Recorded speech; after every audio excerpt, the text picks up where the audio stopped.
तो आजकल ये बात खूब सुनने में आती है, बल्कि एक बड़ा सवाल बन गई है कि भारत की अर्थव्यवस्था तो इतनी तेजी से बढ़ रही है, दुनिया में सबसे तेज, पर उस हिसाब से नौकरियां क्यों नहीं बढ़ रही? बिल्कुल सही कहा। ये सिर्फ कोई वायरल लाइन नहीं है। ये भारत की आर्थिक हकीकत का एक आप कह सकते हैं एक विरोधाभास है, एक पहेली है। हाँ, और आज हम इसी गुत्थी को सुलझाने की कोशिश करेंगे।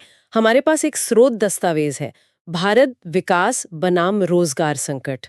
इसी के आधार पर हम समझेंगे कि ये जो तेज जीडीपी ग्रोथ है और जो रोजगार बनने की रफ्तार है, इसमें इतना फासला क्यों है। जी। और हमारा मकसद ये है कि इस पूरे मसले को मतलब विकास और रोजगार के बीच के इस गैप को थोड़ा गहराई से समझें। अच्छा, तो आंकड़ों से शुरू करते हैं, जी। क्योंकि वो कहानी का एक हिस्सा तो बताते ही हैं। 2024 में जीडीपी ग्रोथ करीब 7.5%, दुनिया की सबसे तेज बढ़ने वाली अर्थव्यवस्थाओं में से एक। हम अब दुनिया की 5वीं सबसे बड़ी इकोनॉमी भी हैं। हाँ, ये तो बहुत अच्छी बात है। लेकिन सिक्के का दूसरा पहलू देखिए। शहरों में जो युवा हैं उनमें बेरोजगारी दर लगभग 15 से 18% के आसपास है। ये काफी ज्यादा है। और एक और आंकड़ा है जो मुझे काफी चौंकाता है, लेबर फोर्स पार्टिसिपेशन रेट, यानी LFPR। हाँ बिल्कुल। कुल आबादी का वो हिस्सा जो या तो काम कर रहा है या काम ढूंढ रहा है, वो भारत में सिर्फ आप मानिए 49% के करीब है। सिर्फ 49, जबकि कई दूसरे विकासशील देशों में ये 60% से भी ऊपर है। जी हाँ। और इसमें भी महिलाओं की भागीदारी तो और भी चिंताजनक है, लगभग 20% के आसपास। ये बहुत ही कम है। हम्म तो ये स्थिति बनी कैसे? थोड़ा पीछे जाकर देखें, मतलब आजादी के बाद से। हाँ जरूर। देखिए 1947 से लेकर लगभग 1990 तक हमारी अर्थव्यवस्था एक नियोजित अर्थव्यवस्था थी, सेंट्रली प्लान्ड। ग्रोथ रेट धीमी थी, जिसे मजाक में हिंदू रेट ऑफ ग्रोथ भी कहते थे। अच्छा। रोजगार के मुख्य साधन थे खेती या फिर सरकारी नौकरियां। हम्म ज्यादातर यही था। फिर 1991 में उदारीकरण हुआ, आर्थिक सुधार आए। बिल्कुल। वो एक बड़ा मोड़ था। इकोनॉमी खुली, प्राइवेट सेक्टर को बढ़ावा मिला और सर्विस सेक्टर, खास तौर पर आईटी, टेलीकॉम, फाइनेंस, इनमें एकदम से तेजी आई। हाँ, 2000 के दशक में तो जैसे भारत ग्लोबल स्टेज पर आ गया। टेक बूम, ग्रोथ रेट 7%, 8%, कभी-कभी 9% तक भी पहुंची। जी, ग्रोथ तो बहुत अच्छी रही, लेकिन इसके साथ एक दिक्कत शुरू से रही अच्छी। फॉर्मल सुरक्षित नौकरियों की कमी, खासकर उनके लिए जिनके पास कॉलेज डिग्री नहीं थी या जो ग्रामीण इलाकों से थे। मतलब ग्रोथ तो हुई, पर उसका फायदा सबको बराबर नहीं मिला। हाँ, कुछ वैसा ही। और अगर हम दूसरे देशों से तुलना करें, जैसे चीन या वियतनाम या इंडोनेशिया, वो भी तेजी से बढ़े, पर उन्होंने अपने विनिर्माण यानी मैन्युफैक्चरिंग सेक्टर में काफी मजबूत रोजगार पैदा किए, स्टेबल फॉर्मल जॉब्स। भारत उस मामले में थोड़ा पीछे रह गया। तो आज की स्थिति क्या है? कहाँ है जॉब्स? देखिए आईटी, बीपीओ जो सर्विस सेक्टर है उसमें पढ़े लिखे शहरी युवाओं को नौकरियां दी हैं, इसमें कोई शक नहीं। लेकिन जो मैन्युफैक्चरिंग सेक्टर है वो चीन की तरह उतना बड़ा या उतना रोजगार देने वाला नहीं बन पाया। और इसका नतीजा? नतीजा ये कि आज भी हमारे स्रोत के हिसाब से भारत का लगभग 80% से ज्यादा वर्कफोर्स अनौपचारिक क्षेत्र में काम करता है। 80%? ये तो बहुत बड़ा नंबर है। मतलब बिना किसी पक्के कॉन्ट्रैक्ट के, बिना सोशल सिक्योरिटी के। जी हाँ, यही जमीनी हकीकत है। रोजगार है पर उसमें सुरक्षा नहीं है। तो फिर सुरक्षा कहाँ है? कौन से सेक्टर थोड़े बेहतर हैं इस मामले में? देखिए पारंपरिक रूप से तो सरकारी नौकरियां सबसे सुरक्षित मानी जाती हैं। उनकी मांग आज भी बहुत है। हेल्थ केयर सेक्टर भी बढ़ रहा है, वहां भी स्थिरता है। आईटी और टेक में मौके हैं, पर अब एआई वगैरह आने से वहां भी बदलाव आ रहे हैं। और मैन्युफैक्चरिंग, मेक इन इंडिया का काफी जिक्र होता है। पर शायद वो मैन्युफैक्चरिंग को जितनी तेजी देनी चाहिए थी वो भी पूरी तरह मिली नहीं है। और फिर स्टार्टअप्स हैं, गिग इकोनॉमी है, वहां रोजगार तो मिलता है पर सुरक्षा वो अक्सर कम ही होती है। हम्म तो ऐसी मुश्किल स्थिति में आजकल के युवा क्या कर रहे हैं?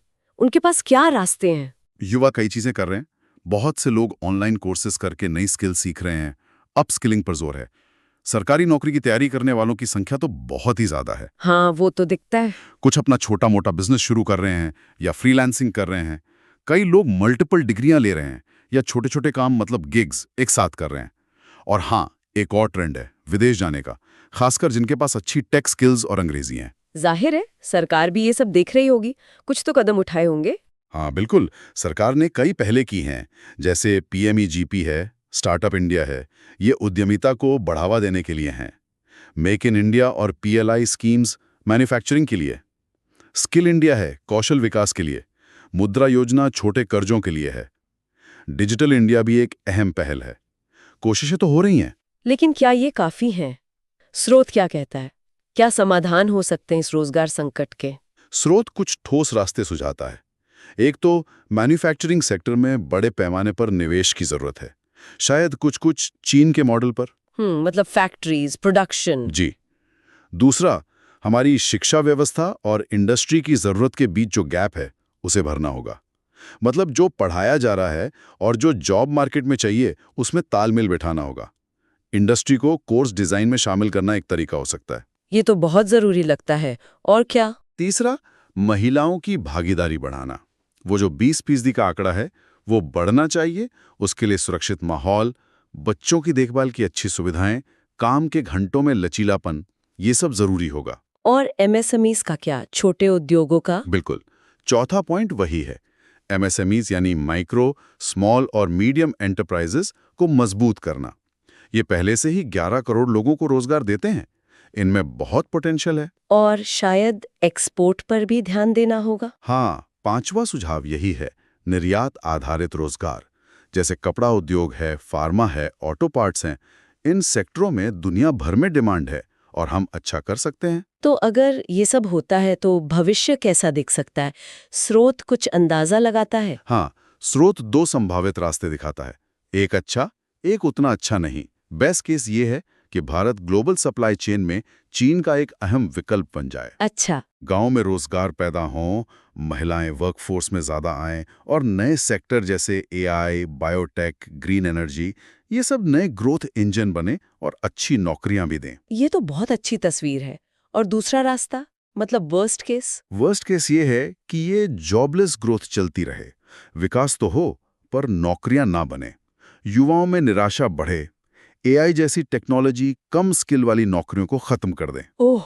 जो टैलेंटेड युवा हैं वो देश छोड़कर जाते रहें, जिसे ब्रेन ड्रेन कहते हैं, और गांव और शहर के बीच का जो अंतर है वो और बढ़ जाए। तो मतलब स्थिति काफी नाजुक है। एक तरफ तेज ग्रोथ, दूसरी तरफ रोजगार का ये संकट। बात सिर्फ नौकरियों की कमी की नहीं है, बल्कि ये एक तरह का मिसमैच भी है, स्किल्स का, सेक्टर्स का, उम्मीदों का। बिल्कुल सही, आपने एकदम सही पकड़ा। ये सिर्फ नंबर्स का खेल नहीं है, ये मिसमैच का मुद्दा है। इसीलिए हमें जीडीपी के आंकड़ों से थोड़ा आगे देखने की जरूरत है। तो क्या करना होगा संक्षेप में? संक्षेप में कहें तो शिक्षा को जॉब मार्केट के हिसाब से बदलना होगा। मैन्युफैक्चरिंग जैसे जो असली जमीनी सेक्टर हैं उनमें निवेश बढ़ाना होगा और महिलाओं की भागीदारी बढ़ानी होगी। ये कुछ मुख्य बातें हैं। और अंत में शायद ये सवाल सबसे अहम है, जो स्रोत भी उठाता है। भारत के पास इतनी बड़ी युवा आबादी है जिसे हम डेमोग्राफिक डिविडेंड कहते हैं। क्या हम इस ताकत को एक असली आर्थिक लाभ में बदल पाएंगे, या फिर ये बढ़ती हुई आबादी और घटते हुए अवसर ये एक दुखद कहानी बनकर रह जाएगी? सोचने वाली बात है। वीडियो देखने के लिए धन्यवाद। हमें आपकी राय जानकर खुशी होगी। कृपया नीचे कमेंट में अपने विचार साझा करें। अगर कोई खास विषय है जिस पर आप चाहते हैं कि हम अगली बार बात करें तो हमें ज़रूर बताएं। ऐसे और वीडियो के लिए चैनल को सब्सक्राइब करना ना भूलें।